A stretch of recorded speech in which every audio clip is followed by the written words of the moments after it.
Halo sahabat trader, apa kabar semuanya? Saya Will, salah satu instruktur di XM. Nah, senang sekali hari ini saya ingin membagi tips. Jadi topik hari ini kita bahas adalah bagaimana pengenalan kita melihat time frame dan algoritmanya di sebuah market. Nah, sebenarnya topik ini cukup dalam ya. Jadi topik ini sebenarnya saya pelajari sendiri, saya olah sendiri, saya dalami sendiri. Sebenarnya setiap time frame pergerakan itu sama dari menit 1 sampai ke menit sampai ke weekly ya, ke weekly, terutama weekly. Monthly saya tidak begitu melihat, terkecuali hanya melihat secara garis besar. Buat teman-teman, sebenarnya pergerakan algoritma candle sama ya. Dalam arti kalau misalnya di daily mereka membuat satu struktur, misalnya doji. Ketika kita buka di time frame 4 hour, ada terjadinya candle reversal, mungkin big body ya.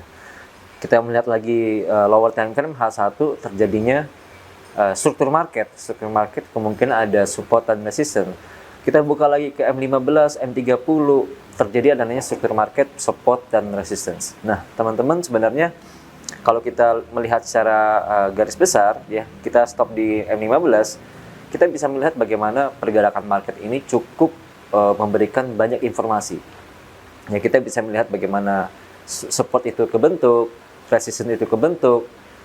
Baru ada namanya informasi yang bisa kita dapatkan.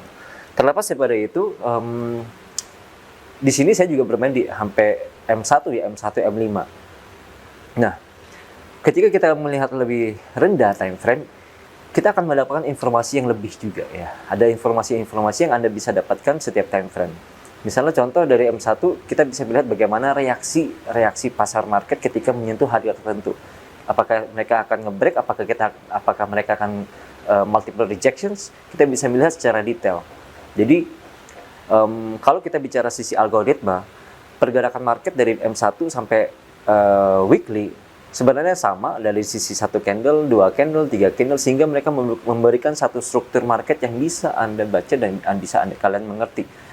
Jadi ingat teman-teman, belajar lebih detail M1 bukannya tidak mungkin, tapi belajar lebih detail adalah hal yang baik buat teman-teman untuk mendapatkan informasi lebih. Lower time frame M5, M15 itu juga bisa mendapatkan informasi lebih hingga sampai ke weekly candle, bahkan sampai ke monthly candle. Jadi teman-teman, ini tips buat saya, pelajari setiap time frame karena kalian akan mengerti bagaimana algoritma yang diciptakan oleh pergerakan satu market. Sampai jumpa di video-video selanjutnya. Jangan lupa subscribe dan follow sosial media XM. Sampai jumpa.